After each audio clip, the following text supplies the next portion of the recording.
Now we will talk about the properties of colloidal solution. Properties of colloidal solution.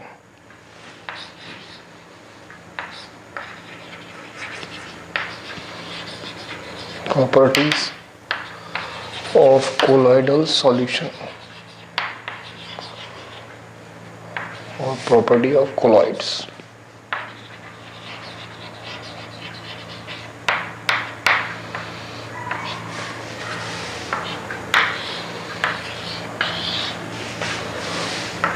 Friends, the very important property of colloids is that colloids are heterogeneous in nature. These colloidal solutions are the mixtures which have got a non-uniform distribution of the components throughout the mixture. And because they are heterogeneous, they consist of two components. The one component is dispersed phase and the other component is dispersion medium. So first point of the property is that the nature of colloidal solution is heterogeneous. These colloidal solutions are heterogeneous in nature.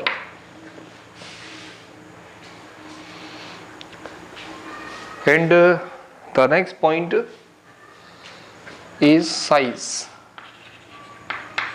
The size of particles of colloidal solution ranges between 1 nanometer to 100 nanometer. Nano is a prefix 10 raised to the power minus 9, or we can say 10 angstrom to 1000 angstrom, or in terms of meter it is 10 raised to the power minus 9 meter to 10 raised to the power minus 7 meter.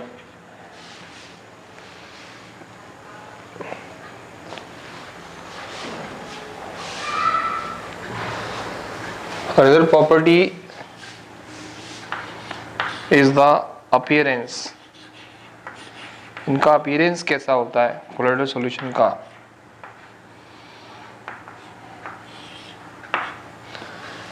Appearance कैसा होता है इनका? Yes, they are translucent. Intermediate property between that of transparent and opaque. ये translucent nature के होते हैं.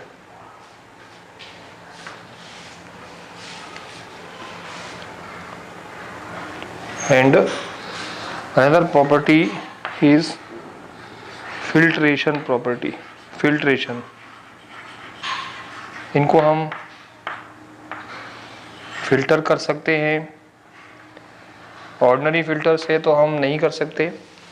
They cannot be separated by ordinary filter papers, or ordinary filters cannot be used, but they can be separated by ultra filters like parchment membrane or any cellophane membrane or any membrane, animal membrane. Okay, so filtration, so only possible by filtration is only possible by using ultra filters. Ultra filter से ही ये separate हो सकते हैं.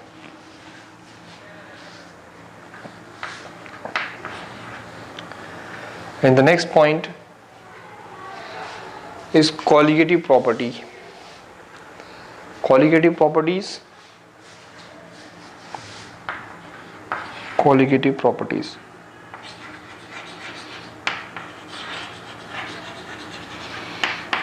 You might have studied in solution colligative properties.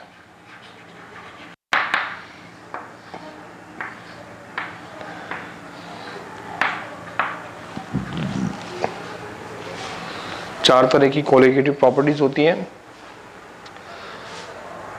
Elevation in boiling point, depression in freezing point,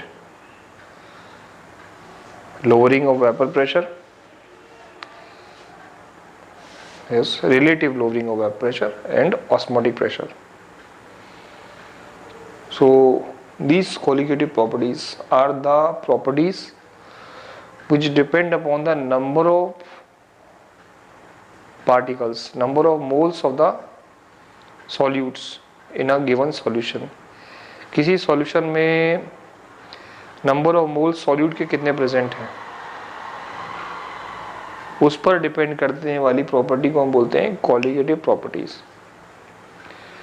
अगर हम surface chemistry में colloids की बात करें, कोलॉइडल सॉल्यूशन की बात करें, तो कोलॉइडल सॉल्यूशन को बताया हमने हेट्रोजीनस होता है, इसमें दो कंपोनेंट्स होते हैं। हेट्रोजीनस होता है, दो कंपोनेंट्स होते हैं, एक डिस्पर्स्ड फेस और डिस्पर्शन मीडियम।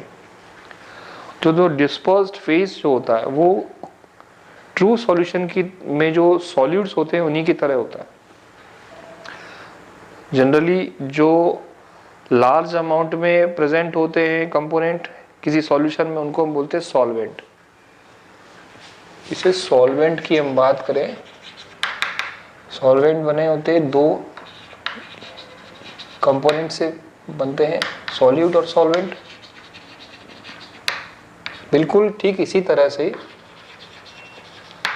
एक कोलॉइडल सॉल्यूशन में भी दो प्रकार के कंपोनेंट्स होते हैं। सॉल्यूट की तरह ही होता है एक डिस्पर्स्ड फेस कंपोनेंट, और सॉल्वेंट की सिमिलर होता है जो लार्ज अमाउंट में प्रेजेंट होता है यूजुअली, को हम बोलते हैं डिस्पर्शन मीडियम, जो मीडियम प्रोवाइड करता है डिस्पर्स्ड फेस पार्टिकल्स को डिस्पर्स होने के लिए।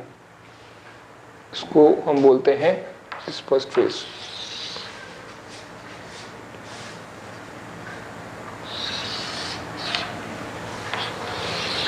So colligative properties are those properties which depend upon the number of moles of the solute, or we can say according to the colloidal solution, colligative property of the colloidal solution are those properties which depend upon the number of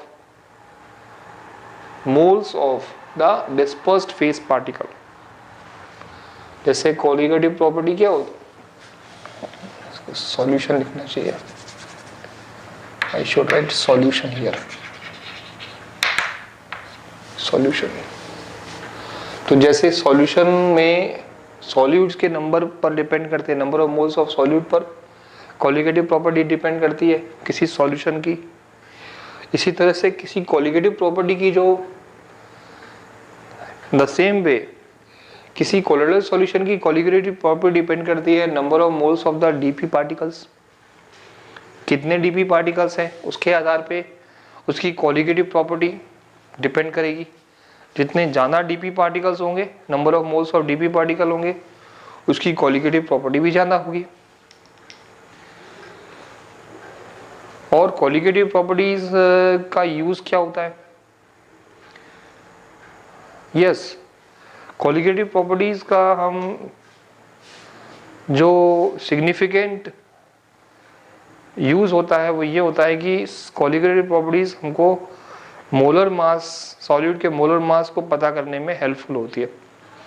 तो ठीक इसी तरह से किसी colloidal solution की colligative property dispersed phase के जो DP particle के जो मोलर मास होते हैं, डिस्पर्स्ड फेज के जो पार्टिकल्स हैं उनके मोलर मास को पता करने में ये कॉलिगेटिव प्रॉपर्टीज यूजफुल होती है। और मोलर मास किसी भी कॉलिगेटिव प्रॉपर्टी के थ्रू हम निकाल सकते हैं, लेकिन सबसे बेस्ट जो कॉलिगेटिव प्रॉपर्टी वो होगी जो minimum number of moles of solute पर, या कह लीजिए minimum number of moles of dispersed phase particle पर हमको मोलर मास डिटरमाइन करवा दे। यानी कि कॉलिगेटिव प्रॉपर्टी मिनिमम से मिनिमम होगी तब भी हमें मोलर मास पता चल सके, ऐसी कोलिगेटिव प्रॉपर्टी बेस्ट मानी जाएगी। क्योंकि कोलिगेटिव प्रॉपर्टी मैंने बताया अभी, कोलिगेटिव प्रॉपर्टी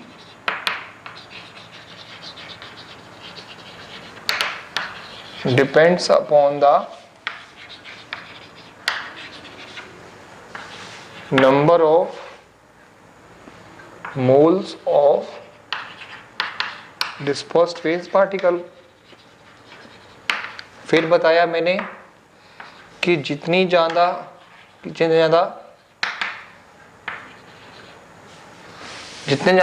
मोल्स होंगे डीपी पार्टिकल के, उतनी ज्यादा कोलिगेटिव प्रॉपर्टी होगी।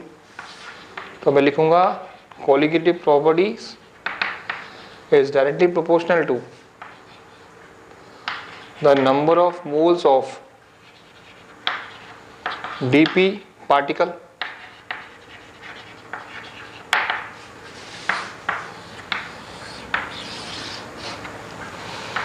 जितनी ज्यादा number of moles DP particle के, उतनी ज्यादा कोलिगेटिव प्रॉपर्टी। और कोलिगेटिव प्रॉपर्टीज मैंने बताए थे 4 होती हैं, और उन चारों में से कोलिगेटिव प्रॉपर्टी वो बेस्ट होगी जो मोलर मास मिनिमम वैल्यू पर भी डिटरमाइन करते। Minimum value, minimum number of moles of DP particles पर भी कोलिगेटिव प्रॉपर्टी हमको मोलर मास डिटरमाइन करने में हेल्पफुल हो, ऐसी कोलिगेटिव प्रॉपर्टी बेस्ट मानी जाएगी। Why I am saying this? Because as we know, in colloidal solution number of dp particles are less as compared to the number of moles of the solute in case of true solution। अगर हम true solution में जो solute के moles की तुलना करें एक colloidal solution के नंबर ऑफ डीपी पार्टिकल से, तो number of moles of solute in a true solution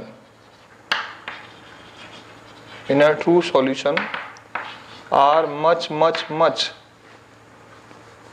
far more greater than the number of moles of dp particles। ये बात याद रखिए आप।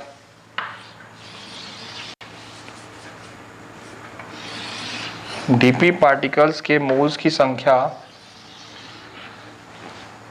जो ट्रू सॉल्यूशन में सॉल्यूट के मोल्स से बहुत कम होती है, और इसी वजह से हमें जरूरत है ऐसी कोलिगेटिव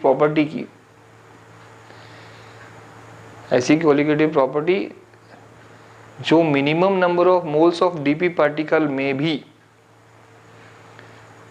हमको मोलर मास डिटरमाइन करने में हेल्पफुल हो।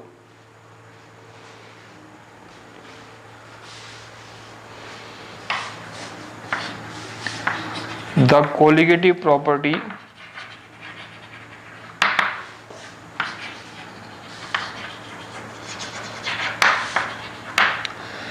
is significant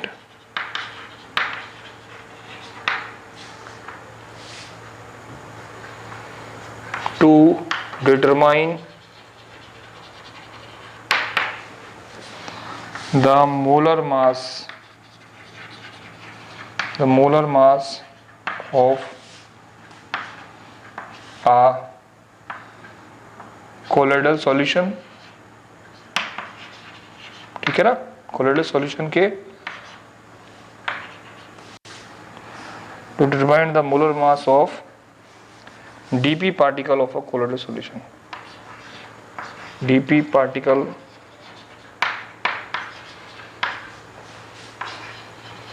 present in a colloid या colloidal solution, present in a colloidal solution। वो कोलिगेटिव प्रॉपर्टी सिग्निफिकेंट होती है जो किसी डीपी पार्टिकल के मोलर मास को डिटरमाइन करने में हेल्पफुल हो। और हम जानते हैं कि कोलोइडल सॉल्यूशन में डीपी पार्टिकल्स का नंबर कम होता है, तो डीपी पार्टिकल का नंबर कम होने की वजह से number of moles of DP particle कम होते हैं कोलोइडल सॉल्यूशन में, इसलिए कोलिगेटिव प्रॉपर्टी भी बहुत कम होती है। और अगर कोलिगेटिव प्रॉपर्टी कम होगी तो ऐसे केस में हमें ऐसी कोलिगेटिव प्रॉपर्टी हेल्पफुल होगी जो minimum number of moles of DP particle के केस में भी मोलर मास को डिटरमाइन करने में हेल्पफुल हो। और ऐसी कोलिगेटिव प्रॉपर्टी है osmotic pressure. Osmotic pressure is the best colligative property in order to determine the molar mass of the dp particle. The sixth colligative property is mechanical property.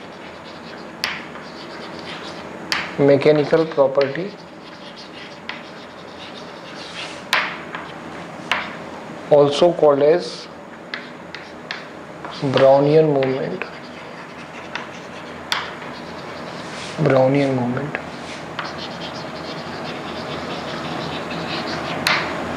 Robert Brown was a botanist and he observed that the pollen grains in water are moving in a zigzag pattern. The pollen grain particles जो हैं वो water में एक rapid random motion कर रहे हैं, zigzag वे में move करते हैं।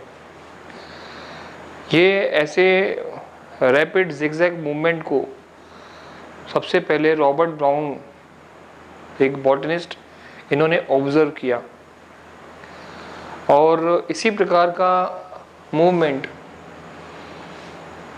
एक कोलोइडल सॉल्यूशन में भी देखने को मिलता है। कारण यह है कि पोलन ग्रेन के पार्टिकल की जो साइज है वो कोलोइडल रेंज की होती है। कोलोइडल रेंज का मतलब है 1 नैनोमीटर से 100 नैनोमीटर के बीच की होती है। इतने रेंज के पार्टिकल्स अगर वाटर में होंगे तो ये रैपिड जिगजैग मूवमेंट करते हैं। कोलोइडल साइज होने की वजह से ये सेटल नहीं होते वाटर में, और ये नोटिस किया था रॉबर्ट ब्राउन ने। उन्होंने देखा कि ये कोलोइडल पार्टिकल आर मूविंग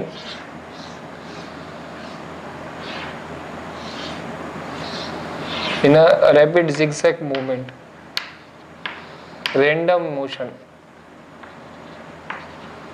तो ये रैंडम मोशन कर रहे हैं, रैपिड जिगजैग मोशन करते हैं। The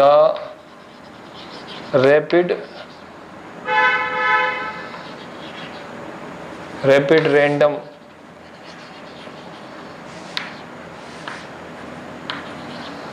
zigzag motion of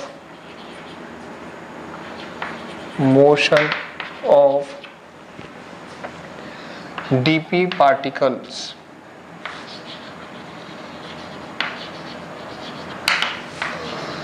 due to the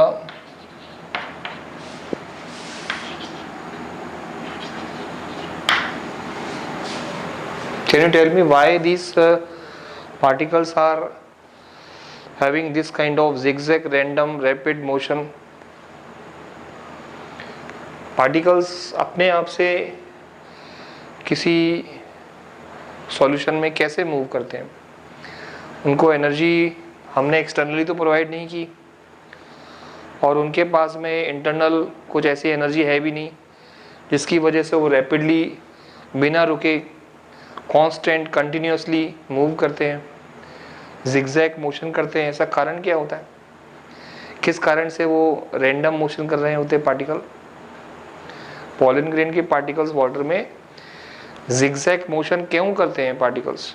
What could be the reason? Yes, I will tell you. The particles of dispersed phase in the dispersion medium are in continuous collision with the dispersion medium. Dispersion medium के particle लगातार DP particle को push करते रहते हैं, collide करते रहते हैं, और कोलिजन की वजह से अनबैलेंस्ड फोर्स डेवलप हो जाता है। सब जगह से डीएम के पार्टिकल्स डीपी पार्टिकल को साथ कोलिजन करते हैं, और कोलिजन होने की वजह से एक unbalanced force, net resultant force develop हो जाता है, और वही रिजल्टेंट जो अनबैलेंस्ड फोर्स होता है, that is actually the driving force of the rapid random zigzag motion of the dp particle. Okay, so the dp particles are in rapid random zigzag motion because of the continuous collision of the dp particle with the dm, collision of dp particle with the dispersion medium. Due to the continuous collision of dp particles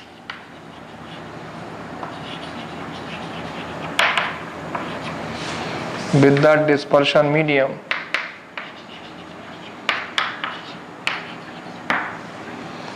so this kind of rapid random zigzag motion is called as Brownian motion, Brownian movement.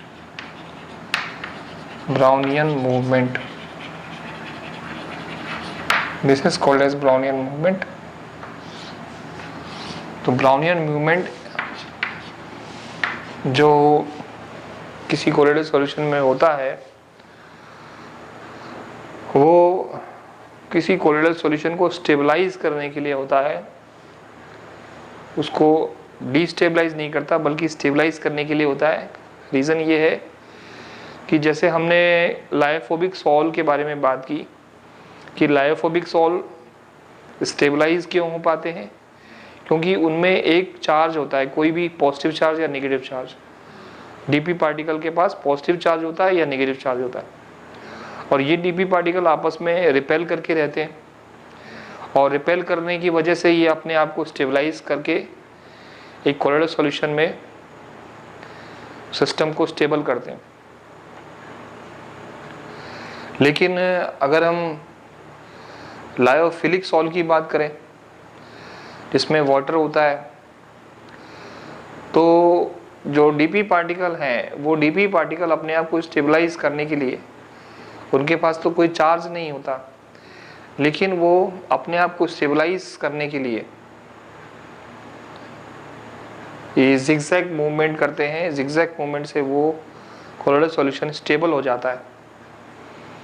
कैसे हो जाता है?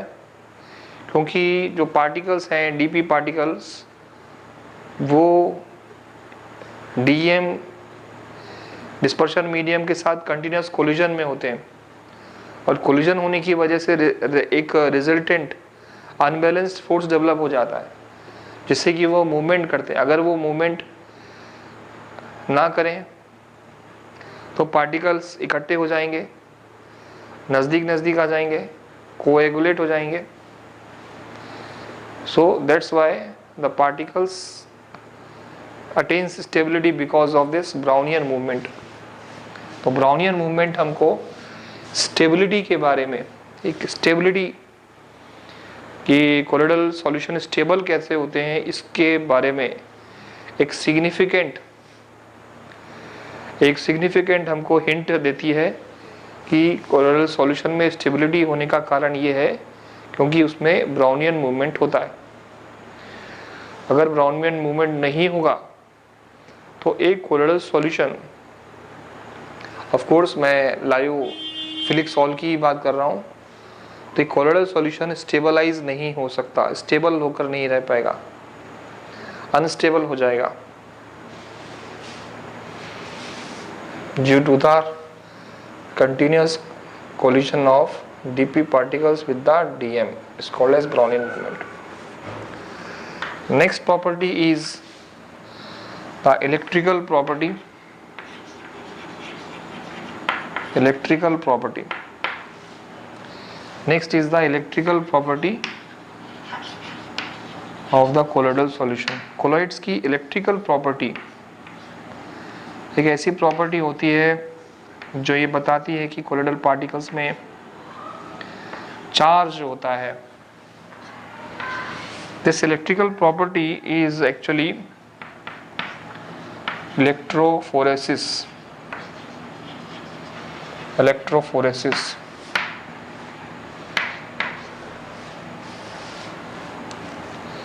हम क्या करते हैं, एक you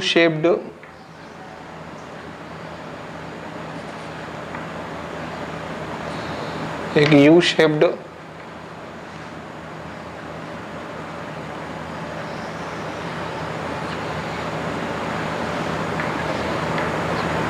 container में कोलोइडल सॉल्यूशन को भर देते हैं.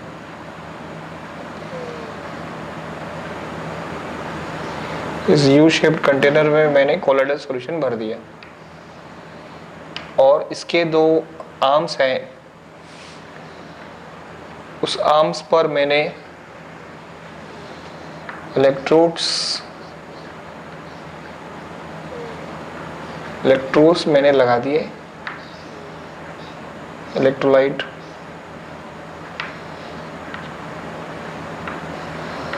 इलेक्ट्रोड्स मैंने लगा दिया. फाइन. इस प्रकार से मैंने एक सेटअप बनाया है. इसके अंदर जो सॉल्यूशन है वो कोलोइडल सॉल्यूशन मैंने भर दिया. तो ये कोलोइडल सॉल्यूशन हमने इसमें फिल कर दिया.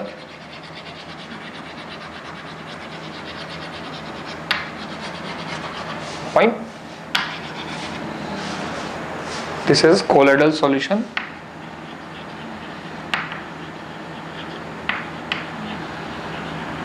इस कोलोइडल सॉल्यूशन में ये एक प्रकार का लायोफोबिक सॉल है. ये this is actually a lyophobic sol. यहां पर मैं थोड़ा डिटेल में बता रहा हूं. Lyophobic sol. कोलोइडल सॉल्यूशन के बारे में बात की थी हमने ना, कि दो प्रकार के कोलोइडल सॉल्यूशन होते हैं, लायोफिलिक सॉल और लायोफोबिक सॉल. जिन कोलोइडल सॉल्यूशन में चार्ज होता है उनको हम बोलते हैं लायोफोबिक सॉल. ये चार्ज पॉजिटिव होता है या नेगेटिव होता है. किसी कोलोइडल सॉल्यूशन में यानी कि लायोफोबिक सॉल में the DP particles of lyophobic sol carry either a positive charge और अ नेगेटिव चार्ज. तो जैसे अगर पॉजिटिव चार्ज अगर है इस पे, तो पॉजिटिव चार्ज पार्टिकल्स का हम देख रहे हैं मूवमेंट एक नेगेटिव प्लेट की तरफ जाता है. कैटाइंस कैथोड की तरफ मूव करते हैं. और अगर नेगेटिव चार्ज अगर पार्टिकल हो गया, डीपी पार्टिकल पर नेगेटिव चार्ज होगा. नेगेटिव चार्ज मतलब एनाइंस होंगे तो वो एनोड की तरफ मूव करते हैं. The movement of cations towards cathode is called as cataphoresis, and the movement of anions towards anode is called as anaphoresis. The cataphoresis and anaphoresis are the old terms which were given previously. These days we are using a new term, electrophoresis. फिर भी मैं यहाँ पर लिख देता हूँ movement of cations towards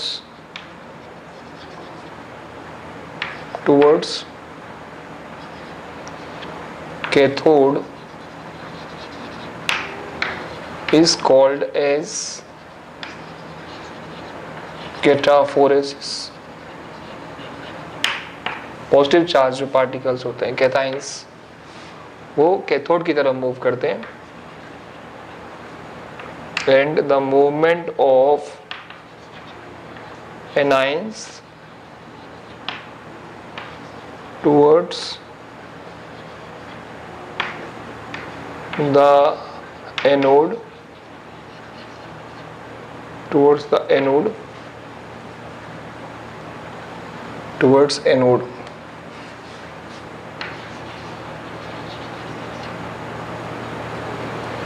towards anode is called as anaphoresis. But these days we have a separate term, electrophoresis.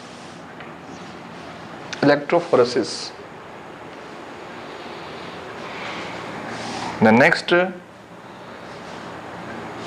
property is optical property. Optical property.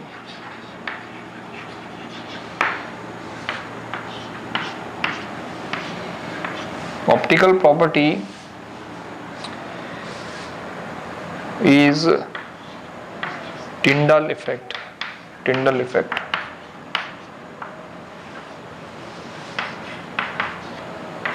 Tyndall effect is the optical property of the colloidal solution.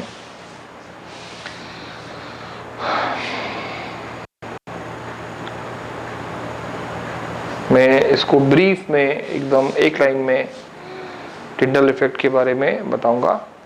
Tyndall effect is actually the scattering of light through the colloidal solution. किसी colloidal solutions में अगर हम light pass करते हैं तो colloidal solution के जो particles हैं उसका प्रेजेंस हमको टिंडल इफेक्ट के थ्रू पता चल जाता है. किसी भी कोलोइडल सॉल्यूशन में से यदि हम लाइट पास करते हैं तो जो कोलोइडल सॉल्यूशन के पार्टिकल्स हैं वो लाइट को स्कैटर करते हैं. ये लाइट के पार्टिकल्स जो होते हैं वो स्कैटर हो जाते हैं, सभी पॉसिबल डायरेक्शन में स्कैटर हो जाते हैं. लाइट पड़ने पर बहुत ज़्यादा अमाउंट में ये लाइट को स्कैटर करते हैं. This scattering of light by the colloidal particle in all the possible directions when light is falling to the colloidal solution. When light is allowed to pass through the colloidal solution, the scattering of light is done by the particles of a colloidal solution. This scattering of light is called as Tyndall effect. मैं एक line में definition लिख देता हूँ. Light scattering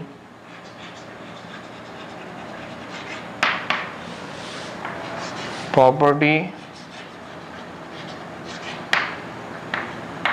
of a colloidal solution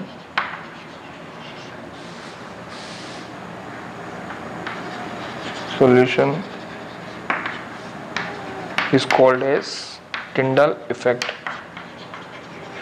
उसी को हम टिंडल effect बोलते हैं. Is called as Tyndall effect. Light scattering phenomena. One of the application of Tyndall effect is that in our daily life we can observe many examples of scattering of light.